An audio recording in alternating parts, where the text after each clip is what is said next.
Very good morning to all of you. Welcome back ladies and gentlemen in my YouTube channel JD Classes. आप सबका फिर से मैं एक बार स्वागत करता हूं अपने YouTube चैनल में। आपके लिए आज फिर मैं एक वीडियो लेकर के आया हूं और ये रिप्रोडक्शन इन प्लांट का लास्ट वीडियो होगा। तो एक लास्ट टॉपिक रह रहा था, मैंने आपसे कहा था ऐसा कोई भी हेडिंग या सब हेडिंग या टॉपिक मैं नहीं छोड़ने वाला जो आपके लिए इंपॉर्टेंट हो और ये छूट जाए। मैं आपके लिए फ्री ऑफ कॉस्ट सब भी वीडियो लेकर के आने वाला हूँ। इसी स्पिरिट के साथ में आज का वीडियो स्टार्ट करते हैं। ये लास्ट वीडियो है रिप्रोडक्शन इन फ्लावरिंग प्लांट का। एक आखिरी चीज़ रह गई थी, एम्ब्रियो का फॉर्मेशन कैसे होता है, सीड कैसे बनता है, राइट। तो देखिए लास्ट क्लास पे हमने ये देखा था, तो देखते हैं यहाँ पर, इसको हम एम्ब्रियोजेनेसिस बोलते हैं या फॉर्मेशन ऑफ एम्ब्रियो, है ना, एम्ब्रियोजेनेसिस, राइट। एम्ब्रियोजेनेसिस देखिए वर्ड से ही रिफ्लेक्ट हो रहा है, एम्ब्रियो की जेनेसिस, मतलब यहाँ पर एम्ब्रियो के फॉर्मेशन के बारे में हम लोग बात करने वाले हैं। लास्ट क्लास पे हमने ये देखा हुआ था कि देखिए ये एक एम्ब्रियो सैक था। एम्ब्रियो सैक में हुआ क्या कि यहाँ पर आपका एग था, एग ने फर्टिलाइजेशन किया और यहाँ पर 2n जाइगोट का फॉर्मेशन किया था। साथ में इसके साथ में जो साइनर्जिड सेल थी और नीचे जो एंटीपोडल सेल थी वो सब डिस्ट्रॉय हो गई थी। और एग हमारा मौजूद कहाँ था, एग हमारा जिस पार्ट में मौजूद था उसको हमने कहा था माइक्रोपाइलर एंड। मैं आपको थोड़ा सा रिकॉल करा दूं, यहाँ पर इस तरह से एंटेगुमेंट लगे हुए थे और ये हमारा माइक्रोपाइलर एंड था। बीच में यहाँ पर हमने ये पढ़ा था कि 3 न्यूक्लियस आकर के मर्ज हो जाती हैं और यहाँ पर न्यूक्लियस एक साथ मिल जाती हैं और ट्रिप्लॉइड 3n, है ना, यहाँ पर एंडोस्पर्म का फॉर्मेशन होता है, राइट। एंडोस्पर्म क्या करता है, इसको न्यूट्रिशन प्रोवाइड कराता है। अब आगे कैसे डिवीजन होता है, इसके बाद आप देखिए कि यहाँ पर एंडोस्पर्म में ये ट्रिप्लॉइड सेल माइटोसिस के थ्रू, मतलब इक्वेशनल डिवीजन के थ्रू डिवाइड करती रहती हैं और ट्रिप्लॉइड सेल का एंडोस्पर्म बन जाता है। कितने टाइप के एंडोस्पर्म होते हैं ये हम लास्ट वीडियो में डिस्कस कर चुके हैं। अगर आपने मेरा वो वीडियो नहीं देखिए तो प्लीज़ जाइए, आप लास्ट वीडियो को देखिए और वहाँ पर एंडोस्पर्म के बारे में तीनों टाइप के एंडोस्पर्म आपको मिलेंगे, ठीक है। अब आइए देखिए यहाँ पर ये जो आपकी, मैं सिर्फ इसी सेल को अब ले रहा हूँ, यहाँ पर जो माइक्रोपाइलर एंड पे ये आपकी सेल है ये डिवाइड करती है। कैसे डिवाइड करती है, ये माइटोसिस के थ्रू ही डिवाइड करती है। अब देखिए यहाँ पर पेरिक्लिनल डिवीजन होता है, तो पेरिक्लिनल डिवीजन हो जाने की वजह से अब देखिए एक ऊपर की तरफ एक थोड़ी सी बड़ी सेल का फॉर्मेशन होता है और नीचे की तरफ एक छोटी सेल का फॉर्मेशन होता है, राइट। अब जो ऊपर की तरफ आपको सेल बनती हुई दिखाई देती है, ये पैराइटल सेल जो है, जो बाहर की तरफ दिखाई दे रही है, ये क्या करेगी, this is called primary embryo cell, ठीक है, इसको हम प्राइमरी एम्ब्रियो सेल कहते हैं। और दूसरी हमारी सस्पेंसर को जाकर के फॉर्मेशन करती है, जिसको कि हम इस वाले पार्ट को कहते हैं basal suspensor cell. This is called basal suspensor cell. अब यहाँ पर बहुत सारे डिवीजन होते हैं। बेसल सस्पेंसर सेल आपकी डिवाइड करती रहती है और डिवाइड करते करते आप देखेंगे कि यहाँ पर माइक्रोपाइलर एंड पर ही एक बड़ी सेल का फॉर्मेशन हो जाता है और इसके साथ में छोटी छोटी कई सारी सेल का फॉर्मेशन हो जाती है। ये जितनी सारी सेल्स मैं आपको ब्लैक कलर से बना करके दिखा रहा हूँ, ये सभी सेल जो होती हैं तो पहले 7 to 8 सेल्स बनती हैं, तो पहले 7 to 8 सेल्स का फॉर्मेशन होता है, इनको हम बोलते हैं सस्पेंसर सेल, सस्पेंसर सेल।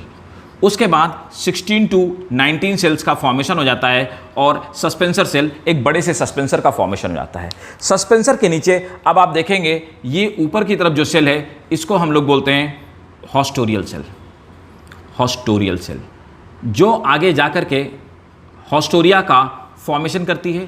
इसके बाद ये वाला जो पार्ट है 7 to 8 सेल का और बाद में और सारी सेल्स से डिवाइड करके 16 to 90 सेल का सस्पेंसर का फॉर्मेशन करता है।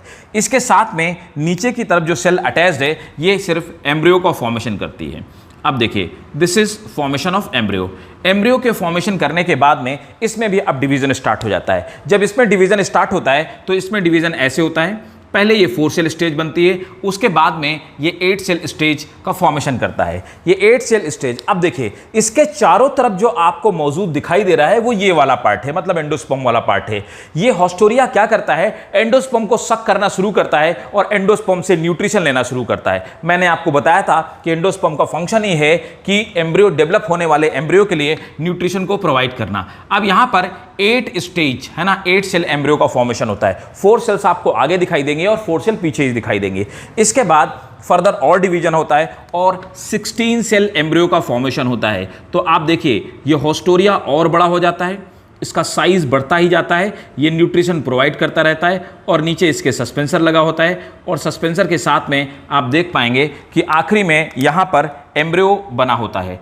एम्ब्रियो इसके बाद डिवाइड करता है और ऐसे ही डिवाइड करते करते 16 सेल एम्ब्रियो का फॉर्मेशन कर देता है। यहाँ पर this is 16 cell stage embryo formation. तो 16 सेल स्टेज में जो एम्ब्रियो होता है ये अभी भी आपका ये जो एम्ब्रियो है ये ऐसे ग्लोबुलर शेप में दिखाई देता है। इसके बाद क्या होता है, एम्ब्रियो कुछ अपना शेप बदलता है। ये मैं बता देता हूँ, सस्पेंसर वाला पार्ट है, ये आप समझ जाइएगा। ये ऊपर वाली सस्पेंसर सेल्स का पार्ट है, this is suspensor part. Suspensor के साथ में नीचे की तरफ एम्ब्रियो कुछ इस तरह से डेवलप होता है और अब आकर के आगे हार्ट शेप एम्ब्रियो का फॉर्मेशन होता है, right. This is heart shape stage,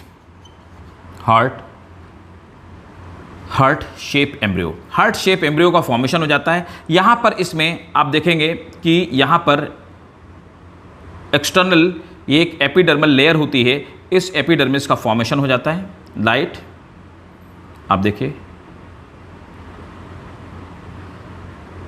इस तरह से इसका फॉर्मेशन हो जाता है। अब यहां पर देखिए ये जो अंदर की तरफ एम्ब्रियो है, एम्ब्रियो में बाहर की तरफ ये कोटिलीडन का फॉर्मेशन होना स्टार्ट हो जाता है। अब देखिए यहां से न्यूट्रिशन एंडोस्पर्म से सक कर रहा है, सक करने के बाद सस्पेंसर के थ्रू एम्ब्रियो में जा रहा है और ये फूड जा करके इकट्ठा हो रहा है किसमें, कोटिलीडन में। अब यहां से कोटिलीडन का फॉर्मेशन हो जाएगा। जब कोटिलीडन का फॉर्मेशन हो जाएगा तो आप देखेंगे कुछ ऐसा दिखाई देगा सीट के अंदर। ये हमारी होस्टोरिया का फॉर्मेशन हो गया, ये यहां पर सस्पेंसर हो गया और सस्पेंसर के साथ में आप देख पाएंगे एक ऐसा कोटिलीडन बन गया और साथ में दूसरा ऐसा कोटिलीडन बन गया। अब यहां पर अगर कोई आपसे पूछे कि आखिर कोटिलीडन की प्लॉइडी लेवल क्या होगी, तो हाँ, कोटिलीडन हमेशा डिप्लॉइड होगा क्योंकि कोटिलीडन का फॉर्मेशन किससे हुआ है, कोटिलीडन का फॉर्मेशन आपके एम्ब्रियो के पार्ट से ही हुआ है। अब देखिए यहां पर ये जो एम्ब्रियो बना है, एम्ब्रियो में ऊपर वाले पार्ट से किस चीज़ का फॉर्मेशन होता है, इस वाले पार्ट से रेडिकल का फॉर्मेशन होता है, मतलब इससे रूट बनने वाली है। और नीचे वाले पार्ट को हम प्ल्यूम्यूल बोलते हैं क्योंकि प्ल्यूम्यूल से शूट का फॉर्मेशन होता है। तो इस तरह से किसी भी सीट के अंदर ये एम्ब्रियो पाया जाता है। एम्ब्रियो में जो आगे वाला पार्ट है, ये वाला पार्ट, इस वाले पार्ट से प्ल्यूम्यूल का फॉर्मेशन होता है, मतलब कि इससे जो बनने वाला पार्ट होगा वो नई बनने वाली सीडलिंग की लीव्स होंगी और शूट का पार्ट का फॉर्मेशन होगा। ये पीछे वाले पार्ट से ये रेडिकल वाला पार्ट है, इस रेडिकल वाले पार्ट से क्या होगा कि रूट का फॉर्मेशन होगा। ये दोनों जो आपके साथ में दिखाई देते हैं दे आर कोटिलीडन्स। तो कोटिलीडन्स क्या होते हैं, अब देखिए यहां तक कई बारी क्या होता है कि कुछ सीड के अंदर ये पूरा का पूरा स्ट्रक्चर एक सीड के अंदर पैक्ड होता है।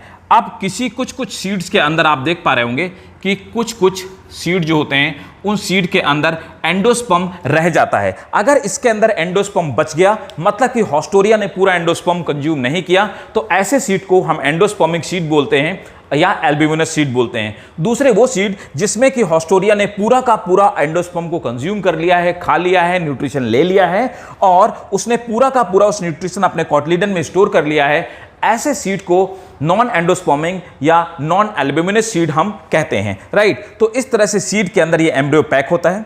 फाइनली जब आप सीड को बो देते हैं या फेवरेबल कंडीशन के आ जाने पर नेचुरली सीड जर्मिनेट करता है। यहां से रेडिकल से रूट का फॉर्मेशन होता है, प्ल्यूम्यूल से शूट का फॉर्मेशन होता है और हाँ, जब ये सीड डेवलप हो रहा होता है उस समय फोटोसिंथेसिस करने के लिए इसके अंदर कैपेबिलिटी नहीं होती क्योंकि ये ग्रीन नहीं होता। तब तक ये क्रीम कलर का होता है या थोड़ा सा येलोइश कलर का होता है। उस तरह के प्लांट को हम सीडलिंग कहते हैं। सीडलिंग को एनर्जी ये कोटिलीडन प्रोवाइड कराते हैं, धीरे धीरे कोटिलीडन कंज्यूम हो जाते हैं, सीडलिंग ग्रीन हो जाता है और खुद के लिए फोटोसिंथेसिस करके फूड बनाने लगता है। इस तरह से एक नए प्लांट का फॉर्मेशन होता है सीड से। तो होप ये आपको कंप्लीट प्रोसेस समझ में आ गई होगी। So this was the formation of embryo, formation of the seed, right. अगर आपको कहीं पे कोई डाउट हो तो as usual please comment box में आप जाइए और वहां पर जाकर के आप क्वेश्चन ड्रॉप कीजिए। डेफिनेटली मैं आपके डाउट को सॉल्व करूंगा और 100% मैं आपको रिप्लाई दूंगा, right. So thank you ladies and gentleman for watching my YouTube channel. Please इसको मैक्सिमम लाइक कीजिए, शेयर कीजिए, सब्सक्राइब कीजिए ताकि सब बच्चों तक पहुंचे जिनको फ्री ऑफ कॉस्ट एजुकेशन की सच में जरूरत है। Thank you ladies and gentleman.